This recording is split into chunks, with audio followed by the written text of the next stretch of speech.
ناظرین السلام علیکم. لوگ بیانی میں ہوں رانا عبدالرب اور میرے ساتھ موجود ہیں حفیظ خان صاحب. کل سے ثانیہ پشاور کو لے کر بہت سے گفتگو ہو چکی ہے اور بہت سے ٹاک شوز ہو چکے ہیں, تفصیلی ڈسکشن ہو چکی ہے, لیکن اس پورے واقعے کو لے کر ابھی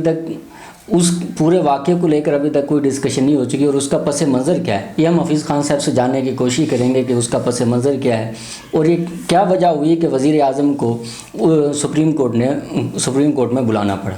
جی تو حفیظ خان صاحب یہ بتائیں گے کہ یہ پورا کا پورا واقعہ کیا ہے, اس کا پس منظر کیا ہے اور یہ اس نہج پہ یہ چیزیں, کیونکہ اس میں اٹارنی جنرل کی کہاں خامیاں اور یہ کیا چیزیں.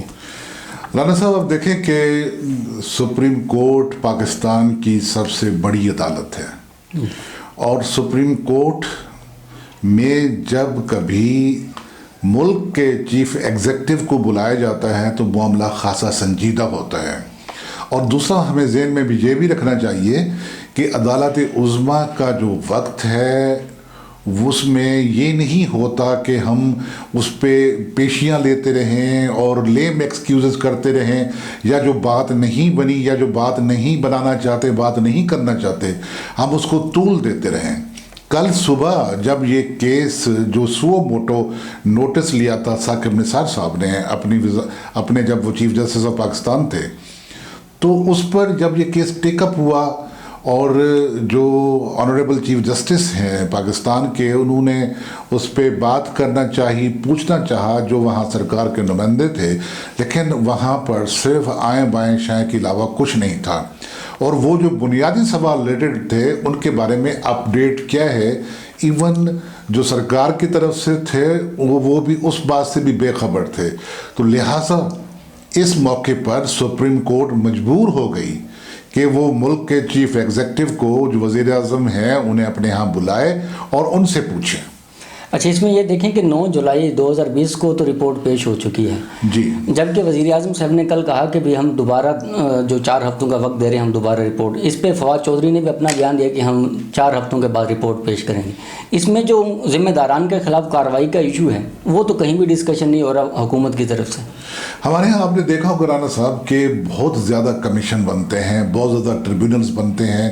جب کوئی بہت بڑا سانحہ ہوتا ہے تو اس پر مٹی ڈالنے کا ایک ہی طریقہ ہوتا ہے کہ آپ اس پر ایک کمیشن بنا دیں, آپ اس پر کوئی ٹریبیونل بنا دیں, 1 مین ٹریبیونل بن گیا, اور اس کے بعد اس کی رپورٹ چلی جاتی ہے جو اگر کوئی صوبائی معاملہ ہے تو صوبے کے چیف ایگزیکٹو کو, اور اگر کوئی وفاقی سطح کا معاملہ ہے تو وفاقی جو چیف ایگزیکٹو ہیں ان کے پاس چلا جاتا ہے, اور پھر وہ رپورٹ دبا دی جاتی ہے. میں آپ سے عرض کرتا ہوں, جب میں ڈسٹرکٹ اینڈ سیشن لگا ہوا تھا بکھر میں, تو وہاں پر آپ کو یاد ہوگا کہ میاں والی میں 2011 کی بات کر رہا ہوں, ایک واقعہ ہوا تھا کہ جس میں ایک بہت بڑا جلوس نکالا گیا تھا اور اس میں کچھ ایسے عناصر بھی شامل ہو گئے تھے کہ جو جلوس کی آڑ میں چشمہ بیراج پر جو ہمارے ایٹمی پاور پلانٹ ہیں ان تک ایکسیس کرنا چاہتے تھے اور وہاں حملہ کرنا چاہتے تھے.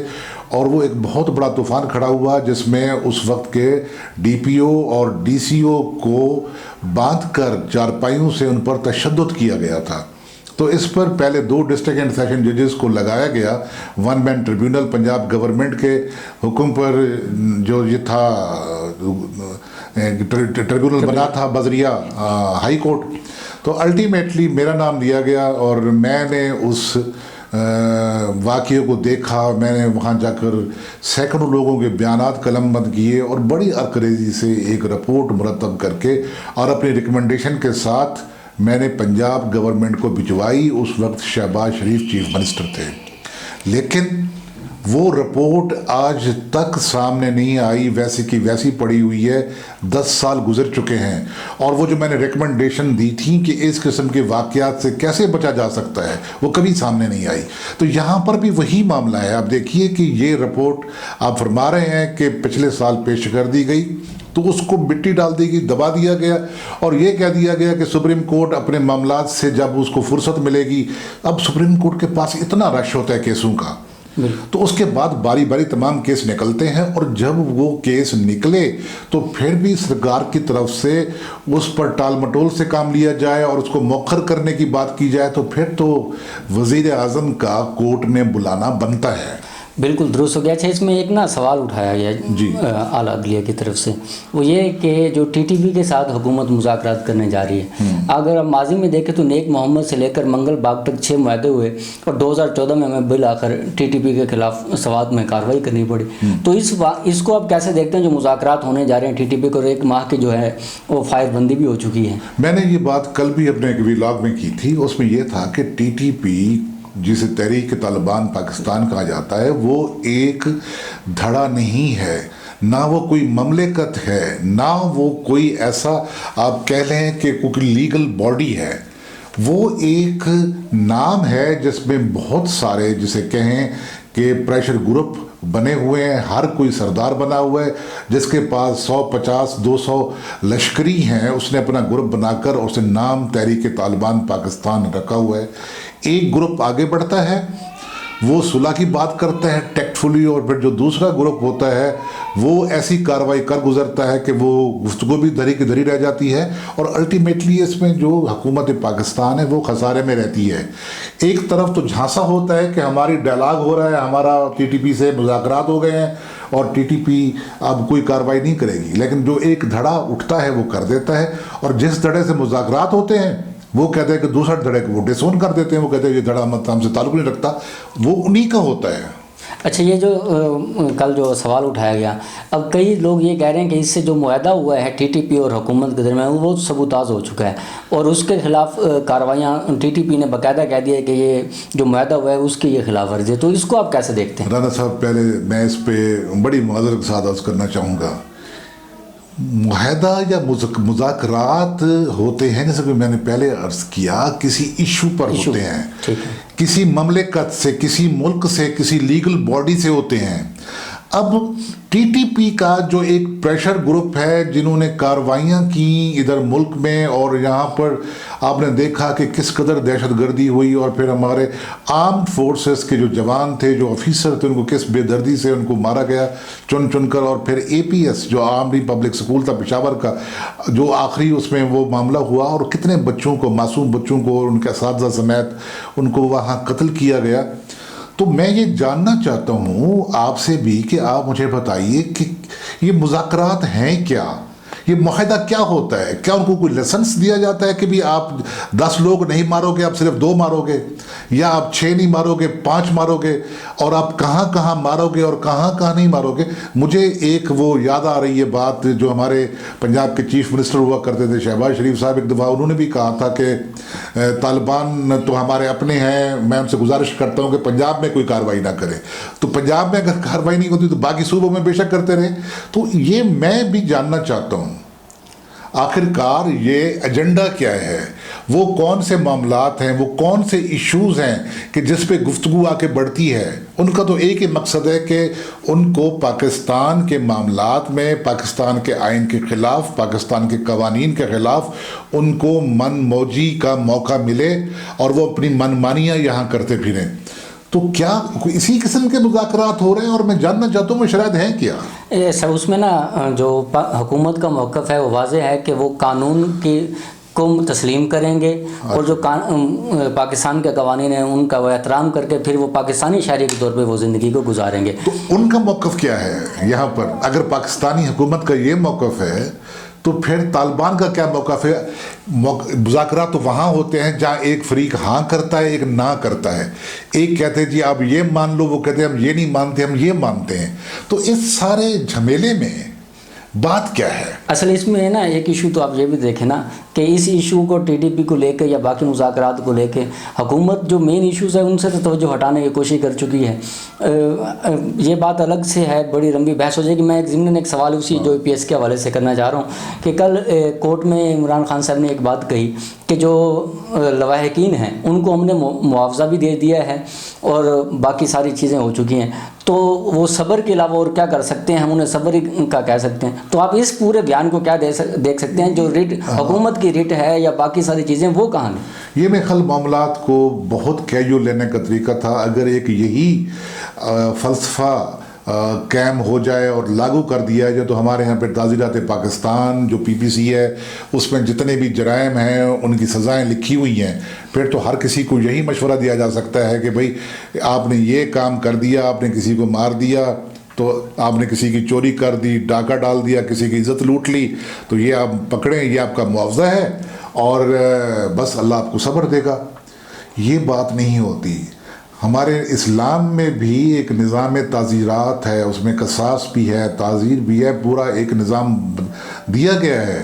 تو پھر وہی جو اب ان سے ایشورنس لی جا رہی ہے کہ TTP کے لشکریوں سے کہ آپ پاکستان میں آ جائیں اور آپ آئین مان لیں, آپ قوانین مان لیں, تو کیا ان کے آئین اور قانون کو مان لینے کی یقین دہانی کافی ہے کہ یہاں آ کر ان کا مائنڈ سیٹ بدل جائے گا, ان کی اورینٹیشن بدل جائے گی اور وہ بڑے پرامن شہری بن کر اور ڈوسائل بن کر اور ہاتھ میں تسبیح لے کر اللہ اللہ کرتے رہیں گے؟ اچھا, اس میں یہ ایک اور بھی سوال یہاں ضمن بنتا ہے کہ اگر ماضی میں دیکھیں تو چوتھے سال میں جب بھی حکومت جاتی ہے جی تو ہمیشہ وزیر اعظم کو بلا لیا جاتا ہے اور پھر 5ویں کے سال کے آغاز میں وہ حکومت گھر چلی جاتی ہے. پچھلے 2-3 حکومتوں میں تو ایسے کہ آپ کو بھی لگتا ہے کہ ایسے ہی ہونے جا رہا ہے کوئی؟ دیکھیں, یہ گورنمنٹ جو ہوتی ہیں, اگر آپ کا یہ ہے نا کہ 4 سال کے بعد بلا لیا جاتا ہے تو وہ اپنے پاؤں پہ خود کلہڑا مارتی ہے, وہ بہت ایزی لیتی ہیں ہر چیز کو. ہمارے یہاں یہی ہوتا ہے نا کہ آپ اس چیز کو ختم کر دیں, بھلا دیں, اس کو لنگر آن کرتے جائیں تو معاملے ٹھیک ہوتے جائیں گے. یہ ان رویوں کو روکنے کا ہوتا ہے کہ 4 سال گزر گئے, بہت ہو گئی ہے, ہم نے بہت صبر کر لیا, اب آپ آئیں اور جواب دیں.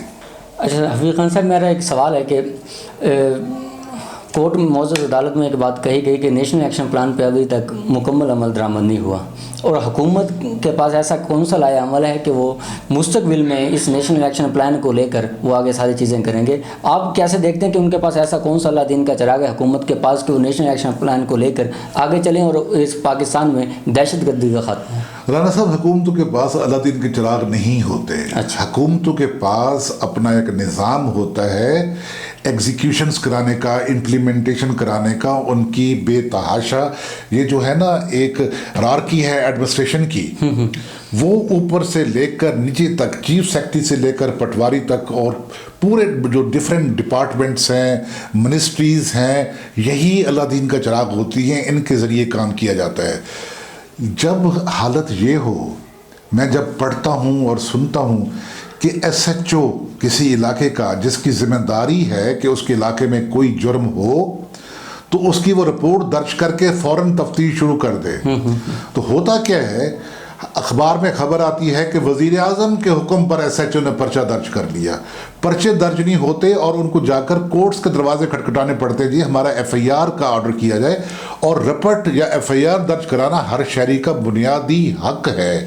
پولیس اس میں کوئی پوچھ گچھ نہیں کر سکتی, پولیس انویسٹیگیشن کرنے کے بعد کوئی نتیجہ خاص کر سکتی ہے. تو ہمارے ہاں اگر حکومت نیشنل ایکشن پلان پر عمل درآمد نہیں کرا سکتی یا اب تک نہیں کرا رہی تو اس میں دخل نیت کا ہے, ارادے کا ہے. ان کے پاس پورا ایک سٹرکچر ہے, ان کے پاس فورسز ہیں, ان کے پاس پورا نظام حکومت ہے. کہا جاتا ہے نا کہ when there is will there is way, جہاں چاہ وہاں راہ, اور جہاں کوئی نہ چاہے تو پھر بہانے ہی بہانے ہوتے ہیں. یہ ڈرتے ہیں, مصلحت کوش ہوتے ہیں, جب کوئی بیٹھے ہوتے ہیں کہ ہماری کرسی نہ ہل جائے, ہم کسی کو نہ یہ نہ کر لیں وہ نہ کر لیں. اور آپ نے وہ جو دیکھا ہے, جو رپورٹ آئی ہے سپریم کورٹ میں پیش ہو چکی ہے APS کے حوالے سے, اس میں جو بڑے بڑے نام آ رہے ہیں کہ جن کے خلاف ایکشن لینا مقصود ہے, تو ان ناموں کے خلاف جو ایک سابقہ چیف آف آرمی سٹاف سے لے کر جو سابقہ وزیر داخلہ ہیں اور موجودہ حکومت میں وہ ایک اہم وفاقی وزیر ہیں پرویز خٹک, جو وزیر اعلیٰ تھے KP کے, تو جب وہ سارے نام آ رہے ہیں تو پھر مصلحتیں در آتی ہیں, پھر عمل درآمد نہیں ہوتے.